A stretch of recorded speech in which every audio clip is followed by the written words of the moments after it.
Alright, Jeff Oligar TV. Si Jeffrey andito ngayon. Magkatanong ng kanyang question. Jeffrey, go ahead. Hello po. And hello at magandang hapon sa inyo, Donny, Belle, at sa lahat ng mga friends natin sa media. Ayun, una, congratulations sa bago na naman nating abangan sa Primetime Bida. Salamat po. Tuwag na natin yan, Batang Quiapo, Incognito, and yan, yung How to Spot a Red Flag. Lakas, grabe. Walang lipatan na to. Okay, on to the questions. Donny, gaano ka-enjoy kasama yung mga co-stars niyo sa serye? Ang ganda po ng boses niyo, Sir Jeff. Ay, Kaya Parang nga, radyo. Ang ganda nung ano Ang ganda niya. ng boses. Kamusta ang makasamang co-stars? You know, it was my first time working with Tita Angel, Tito Benj, Yes. Ate Mai. Funnily enough, Jameson, first time namin magka-work. But we've known each other for a while. Kami, me. Sino pa? First time? I think Si yun. Sneer, Hindi. So, working with the whole cast, I was entering kasi thinking na if we're gonna shoot right away, lahat dapat, hindi naman close, pero lahat dapat may chemistry na. Maybe we should like spend time together muna or like do something to break the ice. We weren't able to do that. So I thought, magiging mahirap yung mga eksena. But the opposite happened. Once we got to the set, it really felt like we've been working with these guys for so long. We've known them. The amount of energy that they give to the set is really something that I think keeps us going. Tito Benj pa nga lang. Yes. He's like the guy who always makes us laugh. He's the guy who makes the set light up. Ate Mai, who's from La Union, took us around. Siya yung tour guide namin lahat. Siya yung nagpakita ng mga favorite spots niya, yung resort niya. That's where we would watch the sunrise. You know? Si Tita Angel naman, I really saw another family member in her. I just texted her actually. I told her na I really enjoyed working with you. Thank you so much for giving so much in our scenes and for just being so genuine. We really felt all the love from all of them. And the fact that we were shooting in the beach, it felt like we were all on vacation, but at the same time, lahat professional, you know. Everyone, when it's time to go to the set, we would be there and we would give 101%. And of course, si Jameson naman, dapat brother ko siya dito, dapat close kami, hindi pa kami nagka-work. But you know, it worked out and I'm really happy that he was casted here. And I'm glad that we got to work again. And everyone else in the set, si Sneer, first movie namin, kasama siya eh. So it's like, you know, we're going Lucky back. Charm ba? I feel so. Yeah. Sneer, lucky charm ka ba? Hindi masyado. De joke lang. Uy! Sneer is a joy to be with as well. Sobrang saya. We see you guys on social media, yung mga kulitan ninyo Yeah. with Isnir. Pero Jeff, sundot lang ako doon sa tanong mo kay Donny. Pinaka-close ka kay Angel, I'm sure, kasi kay-eksena mo lagi. Okay, what's usually kasi the nuggets of wisdom or life lessons, we usually get that from them pag off-camera, kumakain, kakwentuhan. What was that one thing that you learned so much from Angel that you carry with you? What I love about her is when I enter the set, the first thing she asks me is, "How are you, son?" I'll never forget. Every single day. And then she'd literally make kwento lang. Nothing about the scene, nothing about work. And then, when it's time to do our makeup or get ready for the next scene, doon lang kami mag-usap doon. But she always makes sure to check up on her co-actor. And, you know, that's something I learned and I appreciate from her. I would believe that because wala siyang anak na lalaki. Yeah, so, there. Jeff, go ahead. ayun, dahil dyan, nag-teleport pa ako mula doon na hanggang dito. Ganyan ko ka-love yung Don Bell. Thank you po. Also, I'm a bubbly too. Ayun. So, kay Belle, Hello. do you like matcha? Ay. The drink or the Yes food? po, I actually love matcha. Yun. Diba, may unique flavors siya na gusto ng marami, di ba? Like matcha, di ba, ang mga pangalan nyo matcha, matcha, matcha. Gaano ka-unique ang samahan nyo ngayon? The matcha flavor itself is quite unique. So parang Yeah. gusto malaman ni Jeff, when it comes to your samahan, what's so unique Uy, about props it? muna sa nag-isip ng matcha. Diba, Diba, ang no? witty nila, Witty, ang play galing of nyo talaga, words. Dreamscape tsaka View. Grabe. I think what's different sa amin is that all the more we spend time with each other, we learn more from one another. We grow together and separately as well. And I think that's what makes us unique. And each and every one of us unique whenever like, let's say kapag kasama natin pamilya natin or mga nakakasama natin almost every day, mas nag-grow kayo, 'di ba, as a team. So yun po. So there, ayun, maraming salamat and abangan natin yung mga kapamilya how to spot a red flag. Thank you, Thank you, Jeff. Jeff. Maraming salamat. Si Jeff matagal na yan nag-interview sa amin. Diba? Dati pa. Grabe. Pandemic Yes. pa, diba? Yes. Mga And online. Pandemic pa. Maraming Zoom. salamat. Thank you, Jeff. Thank you po. Na-mention mo na, i-acknowledge natin yung team behind How to Spot a Red Flag. Kanina, na-meet nyo na yung mga bosses natin, di ba? Yes. Nandun si Miss Kylie Manalo Balagtas, the head of Dreamscape Entertainment. Sir Rondel Indayag, head of also of Dreamscape Entertainment. Eric Salu, Dreamscape Business Unit Head.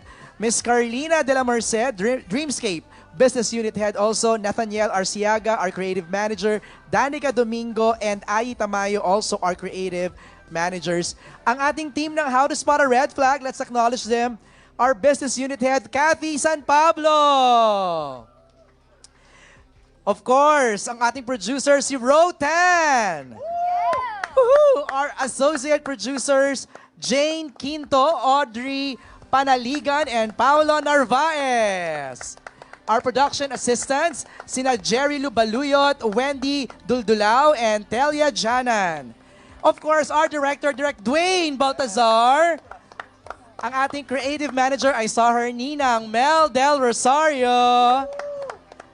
Ang ating head writer, si Denise O'Hara. Andito din, nakita ko si Denise. And our writer, si Jmar Castro and Raymond Barcelon. Also, would like to acknowledge our friends from View Philippines, si si Garlic Garcia, View Philippines Head of Content, Vinji C. Kia, View Philippines Country Manager, Pia Laurel, Head of International Sales and Distribution, Maui Tadeo, View Philippines Head of Channel Revenue Partnerships, Mil Alcain, View Philippines Senior Project Manager, and Sophie Agunat, View Philippines Project Manager. Nanonood sila ngayon via live stream. Hello po. Hello, Thanks guys. for joining Thank you us for joining us. and watching us online. Our next question is from Charmy Pagulong of Philippine Star. Ako doon magbabasa? Tama? Alright. Donny, paano na-strengthen pa ang inyong chemistry or bond through the show? Paano ba na-strengthen ang bond natin? Siguro ang gustong tumbukin ni Charmy dito is, okay, when you say kasi bond, that's usually off-camera moments. Ano yung mga off-camera moments ninyo that made your bond stronger? I saw you guys were doing We started out the lock-in surfing. surfing. La Union is known for that.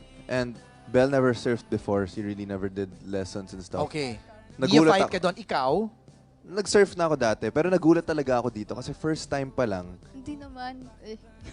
nakatayo na siya. So white water Marunong- muna, di ba? Yung parang nakahiga ka lang, habulin mo muna yung wave. Pupunta ka pagka muna dyan, ng malayo kasi doon That's yung mga right. waves eh. And then we have to wait.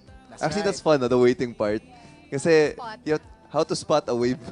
Yun yung sinasabi nila. We have to wait for the right wave so That's that right. we can go up on the board. And she did it. Ang galing niya. Tayo Doon pa lang. agad? Tayo agad. Humble lang yan. No, tira mo. Hindi, masaya. Nagiging bonding talaga yung surfing doon sa La Union.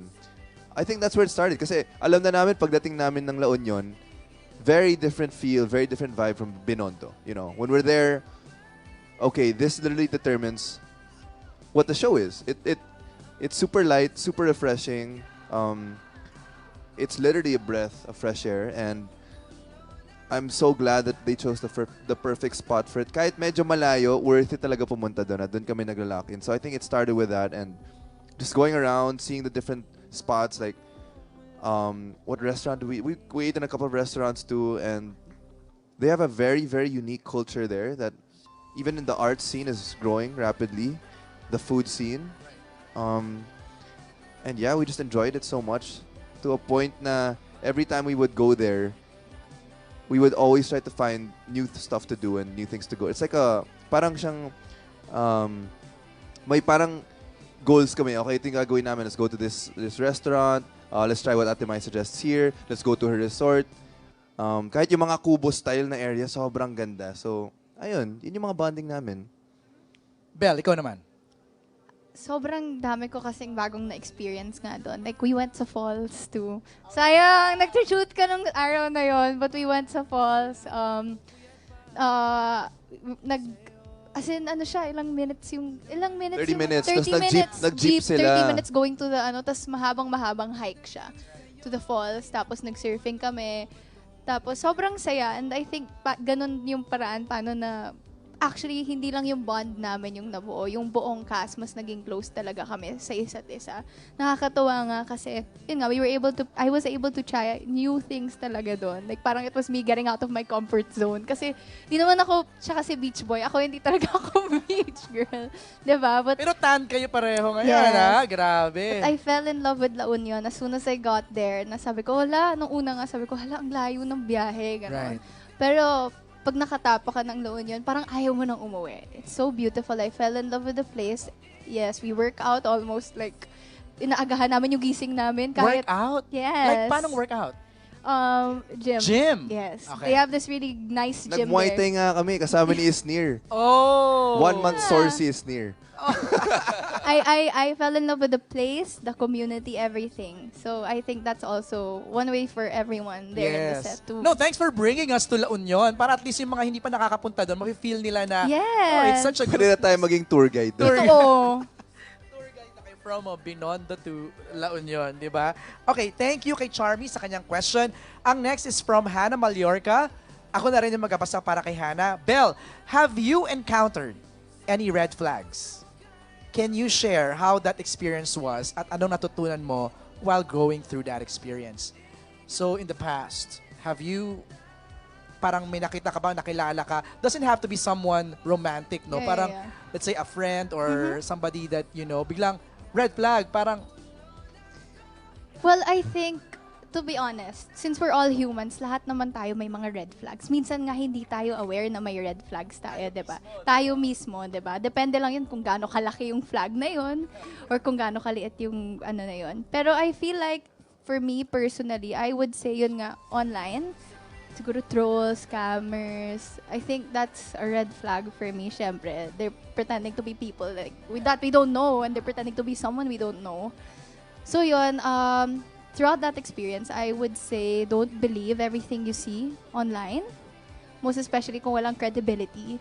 And at the same time, be extra careful. Click with caution as well. Yes. love that. Click with caution. Ikaw, Donny, aside from sa kaninang nakwento mo na scam yung family nyo, have you encountered someone before na may red flag, tapos bilang, may okay Tama na? yung sinabi ni Belle, lahat naman tayo. You know, we have some form of red flag inside of us, you know. Lahat naman tayo, di ba? Wala namang perfectong tao. I think I saw it more here in the show din na before seeing a person as a flag, you have to understand that they went through a lot of stuff, which is why they got to that point. So, yeah, they could be a red flag here, but maybe it's because they didn't have a father growing up or they lost a loved one. Or Yeah, they're oh my God. showing their insecurities through that red flag. Pero hindi mo alam na red flag yun sa'yo. So, you have to also, before judging someone, understand that they're going through a lot. And yeah, red flags can be seen everywhere, especially in industries like this, you know, in all workplaces. But I think it's very important that you surround yourself with people who you will lift you up. And if people have red flags, especially if you're close to them, and you have the privilege of telling them, kasi minsan, tama, hindi mo talaga makikita yun eh. It doesn't help to have a conversation. It helps to have a conversation about it, you know? Kasi minsan pag pinag-uusapan yun, doon nila makikita. Doon nila parang malalaman na, ay, may way pala na I can get through this, you know, and maybe I was blinded by it because of something that happened with me in the past. Or I don't know, you know. These Pero types of challenge things. yun, ha? Very to tell big challenge. somebody na, hey, this is your red flag. Oy, ganito ka. Yeah. Medyo, yeah. unless, Say it with caution too. Yeah. yun, di ba? Unless sobrang Unless they close ask. mo. Yeah. It's nice But if they ask. Can I Isa pa just yun. add to what he said? Totoo yan, because I remember I said this before, na there are no bad people. People are just doing bad decisions because of their bad situation or bad experiences. So, yeah, I agree. May second question si Hannah, pero bago ko makalimutan, may question ako, do you believe that someone na merong red flag has a room for reform or deserves a second chance? Well, With you, deserves a second chance Yes, with you. sa'yo. well, for me personally, I think I would be able to forgive. But it's hard to forget. Okay. Right? And I think it also the depth of what they did to you or how big their red flag is, diba? So, I mean, yun nga, napatawag tayo ng Diyos. So, ba't di natin kakayanin magpatawad ng ibang tao? Just remember na parang, yun nga, it's okay to forgive, but sometimes you have to know your limitations or boundaries. Yeah, it's Tama. healthy to set your boundaries Yeah. also. Hindi naman ibig sabihin na forgive mo na yung person, you're back to normal, you're back to square one. Especially if that person really hurt you. You know, you have to protect yourself as well. Especially kung gaano kalala yung sitwasyon, di natin alam. And a red flag for someone may not be a red flag for another person. So it really depends. When you guys talk about that, you should talk about, you know, upfront yung mga boundaries, yung mga non-negotiables ninyo, what goes for me, what doesn't go for you, you know. So communication is very important.